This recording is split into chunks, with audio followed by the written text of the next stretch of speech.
Bonjour à toutes et à tous. Bon, ça a l'air d'être pas mal au niveau de luminosité. J'espère que ça ira. Aujourd'hui, je vais tricoter. Ah oui, je sais, c'est pas la saison, mais enfin bon, je tricote quand même un snood que je voulais faire depuis un petit moment. J'ai trouvé un joli motif très simple. Le snood il est là, mais désolé, c'est un tout petit. J'ai pas pu imprimer plus gros. C'est imprimé comme c'est imprimé, donc ça sert à rien au final. Je vais le tricoter avec ce fil là qui vient de chez Jiffy. C'est un fil de 150 grammes qui fait 5 cm et il est en acrylique 100% qui se tricote avec les aiguilles 3,5 à 4. Dans cette écharpe, on nous recommande de tricoter avec les aiguilles 6,5. Moi, je passe mon tour. Je n'aime pas les aiguilles aussi épaisses. Donc, j'ai commencé à tricoter, mais avec les aiguilles 3,5. J'ai ces aiguilles avec... J'ai commencé à tricoter avec les aiguilles 4,5. Tout simplement parce que je voulais tricoter avec ces aiguilles avec des jolis embouts qui sont très très pratiques et très agréables à tricoter. Ça vient de chez Prime, je sais pas comment on appelle ça. Que j'ai acheté sur Rascol, je crois. Rascol.com. Donc, le motif, déjà, pour vous expliquer, ça fait des petites bosses comme ça. C'est comme si ça faisait un point d'échiquier, mais un peu arrondi, on va dire. Donc, il est composé, en fait, de 12 rangs, dont 2 sont plus importants que tous les autres. Je vais vous expliquer comment on fait. Donc déjà, vous avez compris avec quelle aiguille je tricote, avec quel fil je tricote. Pour faire ce snood, je pense que vous pouvez tout aussi bien le faire sur les aiguilles droites. Moi, je fais sur les aiguilles circulaires. Mais donc, quand vous faites aux aiguilles droites, à mon avis, vous devez tout simplement faire les rangs qui sont pairs, donc qui sont à l'envers. Les tricoter tout simplement selon le motif qui se présente. Ici, j'ai que les rangs en droit, donc c'est plus ou moins facile. Alors ici, donc on va commencer par monter 216 mailles. Et donc, pour être plus précise, ils appellent ça échiquier ajouré. Voilà, on est tout en couleur, même le vernis. Et comme j'ai déjà commencé, je vous ai dit, on a monté 216 mailles et je vais continuer avec vous parce que si vous voulez, on alterne à chaque fois les rangs, c'est-à-dire qu'on tricote du 1er au 6e et puis du 7e au 12e et on alterne du 1er au 6e et du 7e au 12e. En fait, il y a deux types de tricots à faire dans ce motif. Donc, le premier rang, moi je vais mettre mon compte-rang à 0 parce que je viens de tricoter mes 12 rangs et comme je vais alterner, donc je vais commencer par le tout premier. Et le tout premier, on va commencer par 3 mailles à l'endroit. Attendez, je me suis emmêlé les pinceaux. Oui, c'est par là. Donc, je vais commencer par 3 mailles à l'endroit. Donc, 1, 2, 3. Ensuite, on fait un jeté. Puis, on va transférer 2 mailles suivantes sans les tricoter sur l'aiguille de droite. Ensuite, on va tricoter la maille suivante. Et on va mettre sur cette maille tricotée les 2 mailles qui n'étaient pas tricotées, tout simplement. Je ne sais pas comment on appelle ça, mais enfin, vous faites cette option-là. Ce mouvement-là. Donc, vous posez tout simplement les 2 mailles non tricotées sur la maille tricotée et vous relâchez. Ça vous fait une toute petite bosse comme ceci. Et on termine par un jeté. Et on continue. En fait, ça, c'est la répétition. Donc, 3 mailles à l'endroit. 1, 2, 3. Un jeté. Il y a toujours un jeté avant et après cette opération des 2 mailles glissées. On glisse les 2 mailles par la bride avant sur l'aiguille de droite. On tricote la maille suivante à l'endroit, on récupère ces 2 mailles de l'aiguille de droite et on les met sur cette maille tricotée, on relâche. Un jeté.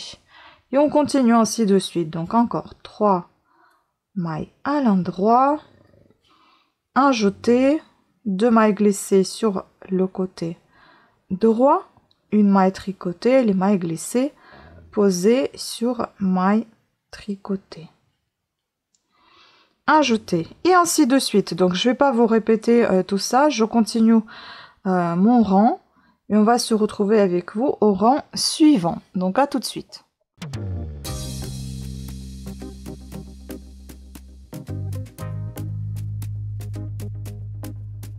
Voilà, donc j'ai terminé le rang, c'était l'un des plus compliqués à retenir, on va dire, de tout ce motif. Ensuite, les rangs 2, 3, 4, 5 et 6, vous allez tricoter pareil. Donc c'est-à-dire il y aura 3 mailles à l'endroit, 3 mailles à l'envers. Donc alterner 3 mailles à l'endroit, 3 mailles à l'envers. Je prends par l'abri d'avant afin de ne pas créer un trou parce que je crois pas qu'il faut qu'il y ait des trous. Voilà, après je pense que vous pouvez faire des trous si vous voulez que ça soit encore... C'est normal, c'est à jouer en fait. Hein. En fait, on va peut-être créer les trous finalement. Hein. Donc, sans créer les trous, voilà ce que ça donne. Et si on en crée un peu de trous, peut-être que ça sera un peu plus ajouré. On va tester. 1, 2, 3. 1, 2, 3. Et on alterne comme ça jusqu'à la fin du rang. Pendant, en fait... Attendez, j'arrive pas à parler, à compter en même temps. Donc, les rangs 2, 3, 4 et 5 et 6. Donc, 2, 3, 4, 5 et 6, elles sont tous pareilles. Donc, 3 mailles à l'endroit, 3 mailles à l'envers. Et on se retrouve avec vous au rang 7. Donc, je vous dis à tout à l'heure.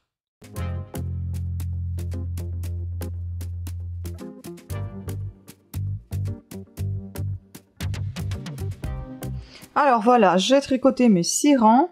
On va arriver encore à un rang qui va tout changer. Donc, le rang 7. Ce que j'aime pas dans ce fil, c'est que...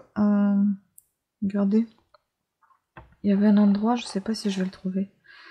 Où en fait, il y avait carrément un nœud pour relier la couleur jaune au blanc.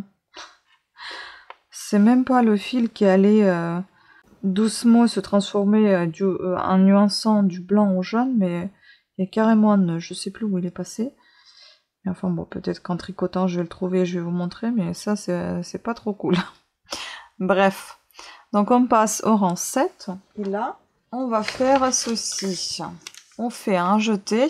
Ensuite, on prend les 2 mailles qu'on transfère sur l'aiguille de droite. Ensuite, on va retourner. Attendez, comment j'avais fait? Ah, soit vous les retournez comme ça, mais moi je les retournais autrement en fait. Une fois que je les ai glissés, après je les prenais par derrière comme ça. Je les retournais et je les reglissais dans sur cette aiguille de droite. Ensuite, je tricote une maille à l'endroit. Et donc, je vais positionner ces 2 mailles non tricotées sur la maille tricotée. En fait, c'est le même principe qu'avec le rang 1, mais sauf qu'il faut retourner vos mailles. Ensuite, on fait un jeté et 3 mailles à l'endroit. Et on répète ce rang ainsi, en fait. C'est ça la répétition.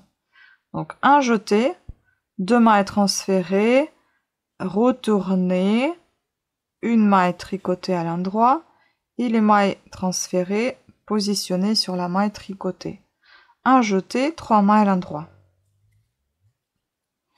Voilà, on continue ainsi et on va se retrouver avec vous au rang suivant.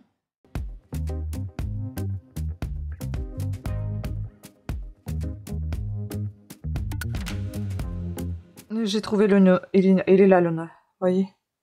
Je trouve ça vraiment pas très joli. Maintenant c'est là, tant pis. Voilà, une fois ce rang terminé, on va passer donc au rang 8. Et maintenant, vous allez faire la même chose avec les rangs 8, 9, 10, 11 et 12. Donc, en commençant par 3 mailles à l'envers et 3 mailles à l'endroit. Et on alterne ainsi 3 mailles à l'envers, 3 mailles à l'endroit. Voilà, donc je vous laisse faire ces rangs. Et puis ensuite, une fois que vous aurez terminé ces rangs jusqu'à 12, il va vous alterner en fait, comme je vous ai déjà dit, la première partie du 1er au 6e rang et du 7e au 12e. Comme ça, vous obtenez votre petit échiquier ajouré et nous, on se retrouvera vers tout à la fin pour vous montrer le résultat du travail, comment il est quand il est porté sur snood.